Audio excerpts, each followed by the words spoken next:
everyone, welcome back to my channel. So again myself Soma Chakravarti in front of you, yes, with new series, new topic, new chapter, new story, and yes, new message as well for students and society.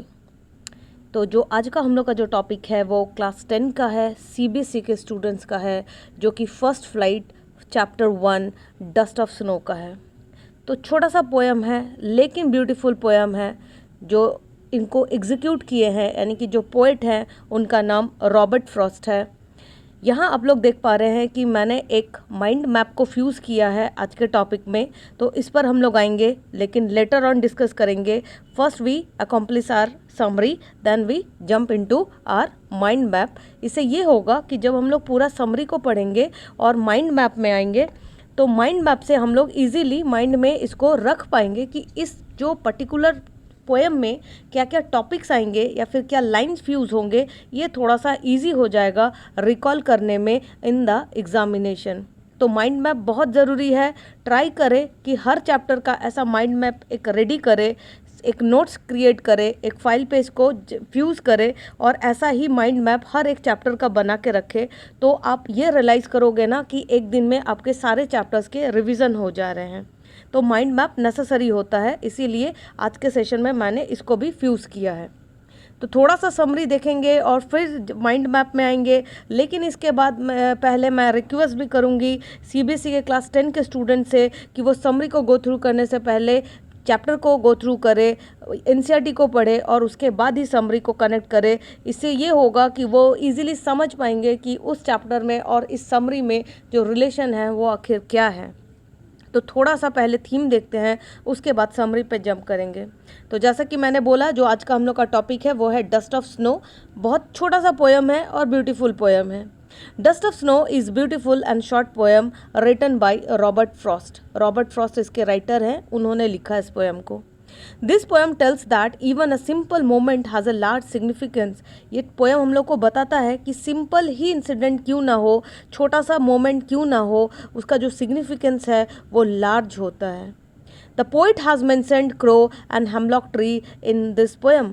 Poet ने यहाँ पर किसी और tree का जिक्र नहीं किया, कोई और बर्ड्स का जिक्र नहीं किया। उन्होंने सिर्फ दो चीज़ों का जिक्र किया, एक हेमलॉक ट्री और एक crow. Crow signifies his depressive mode and sorrowful mode. जो क्रो था वो क्या सिग्निफाइज कर रहा था? पोएट का डिप्रेसिव और सॉरोफुल मोड। एंड जो हेमलॉक ट्री था वो पॉइजनस ट्री था। तो ये तो था थीम। अब इसकी समरी क्या होगी? What is the summary of the dust of snow? हालांकि मैंने बोला कि चैप्टर आप लोग एनसीईआरटी के फर्स्ट फ्लाइट से गो थ्रू करोगे, जो कि चैप्टर 1 है। Dust of Snow is a beautiful short poem written by Robert Frost. This poem tells that even a single moment has a large significance. Mention crow and hemlock tree in this poem. Crow signifies his depressive and sorrowful mood, and hemlock tree is a poisonous tree. Both these signifies that the poet was not in a good mood. और ये दोनों ही चीज़ें, क्योंकि हम लोग देख रहे हैं कि एक तरफ उन्होंने क्रो को लिया हुआ है, क्रो को लिया हुआ है जो उनके बैड मूड को सिग्निफाई कर रहा है, और एक तरफ बैड मूड को, और एक तरफ उन्होंने हेमलॉक ट्री को लिया हुआ है जो कि किसको सिग्निफाई कर रहा है? पॉइजनस ट्री को, यानी कि पॉइजनस के बारे में बता रहा है। तो इससे वी कैन इजीली आइडेंटिफाइड कि जो पोएट का जो मूड था वो डिप्रेसिव था, सॉरोफुल मूड था। And hemlock tree is a poisonous tree. Both this signifies that poet was not in a good mood, and so he described the dark, depressive and bitter side of the nature to present his similar mood. The poet says that once he was in a sad, depressive mood and was sitting under a hemlock tree. Poet बोलते हैं कि जब वो एक दिन mood मतलब depressive mood में थे, सैड मूड में थे, वो कहाँ आकर बैठ गए? वो हेमलॉक ट्री के नीचे आकर बैठ गए।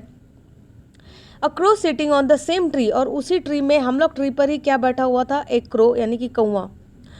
सुक of the dust of snow, और उसने क्या किया? क्रो ने सुक ऑफ किया डस्ट ऑफ स्नो को, जो कि स्मॉल पार्टिकल्स होते हैं आइस के, that the remain on the surface after the snowfall, जो कि स्नोफॉल होने के बाद बच जाते हैं। जो रिमेनिंग पार्ट होता है छोटे छोटे पार्टिकल साइज के, उसने क्या किया? क्रो ने उसके ऊपर डाला, यानी कि पोएट के ऊपर।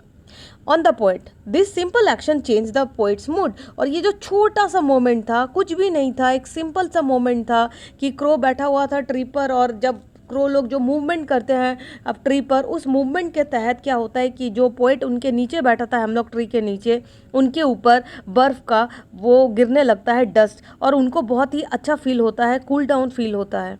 छोटा सा एक चीज़ लेकिन उनको हैप्पी कर जाता है। He realized that he had just wasted a part of his day repenting and being lost in sorrow.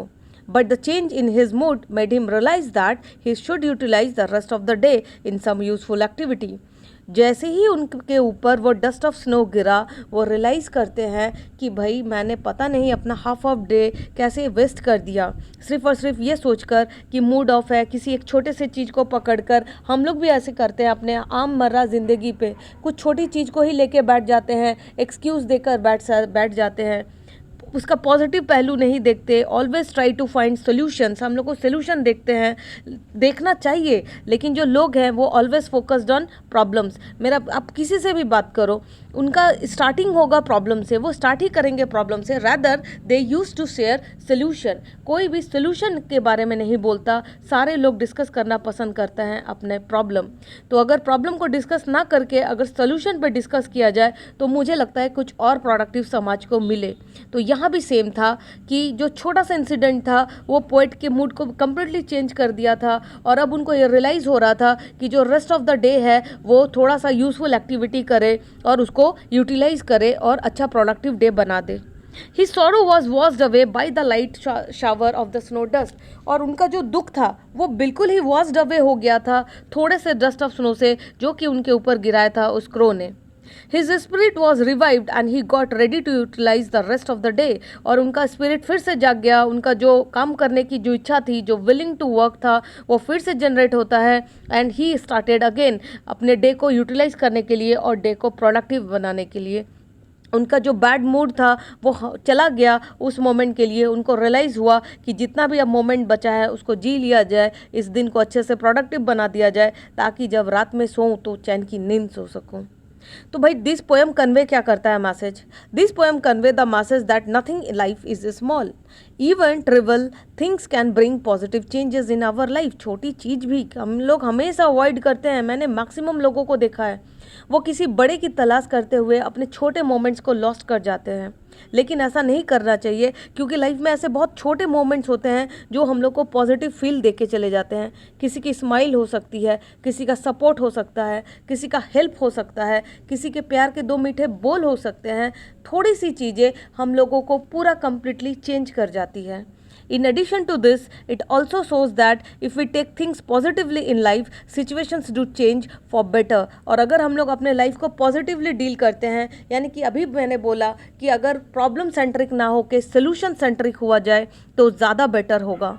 Even the small help or good gesture we do for others make large differences. थोड़ा सा help, थोड़ा सा अच्छा प्यार से, हम लोग तो मतलब बोलना नहीं चाहिए, बोलना थोड़ा सा अतिशोक्ति होगी कि वी आर भारतीय, बस सिर्फ और सिर्फ दो मीठे बोल की अपेक्षा करते हैं लोगों से। अगर किसी ने दो मीठे बोल हम लोगों से बोले, वी कैन मेल्ट ईजीली, हम लोग तुरंत मेल्ट हो जाते हैं। इवन कि हम लोग के लिए सॉरी का वर्ड भी काफ़ी होता है बहुत लोगों के लिए।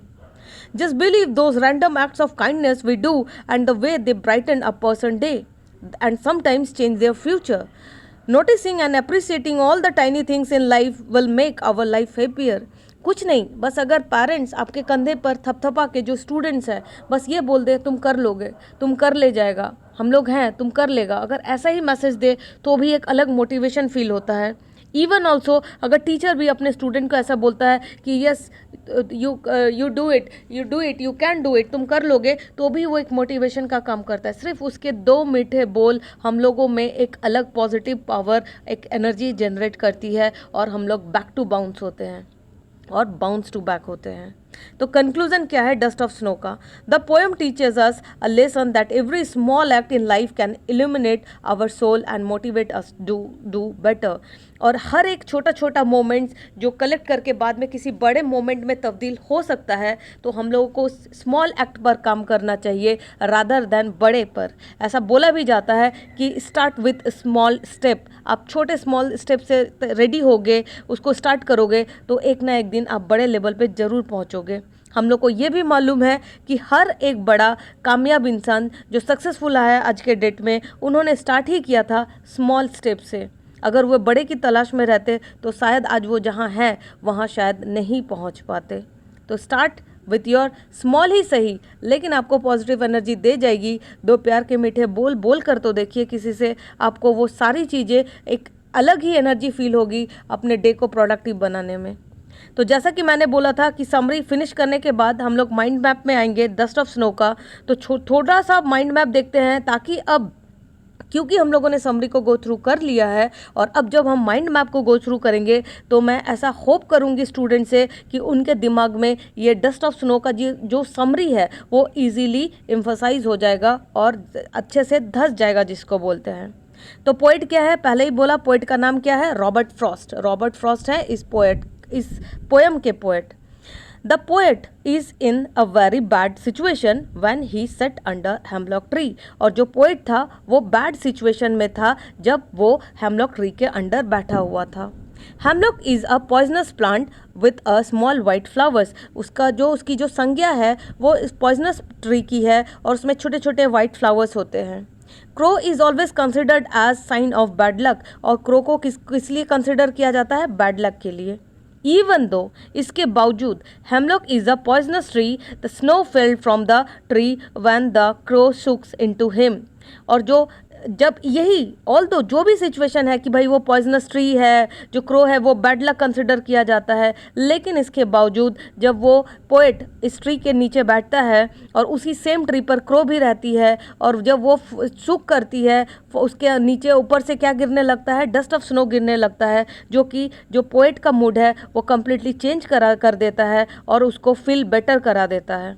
So the poet is trying to say that even in the bad situation and surrounding, कुछ भी हो, situation worst हो, surrounding worst हो, लेकिन good things can happen, अच्छी चीज़ें हो जाती है, really हो जाती है। Trust yourself, believe yourself.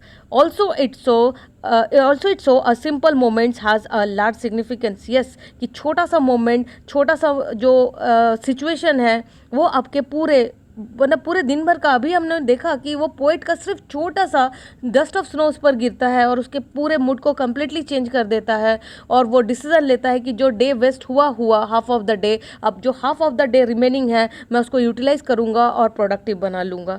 तो छोटा स्मॉल मोमेंट्स भी लार्ज सिग्निफिकेंस दे जाता है, बस ट्राई करने की देरी रहती है, अप्रोच करने की देरी रहती है। Hopefully you like the session. Thank you.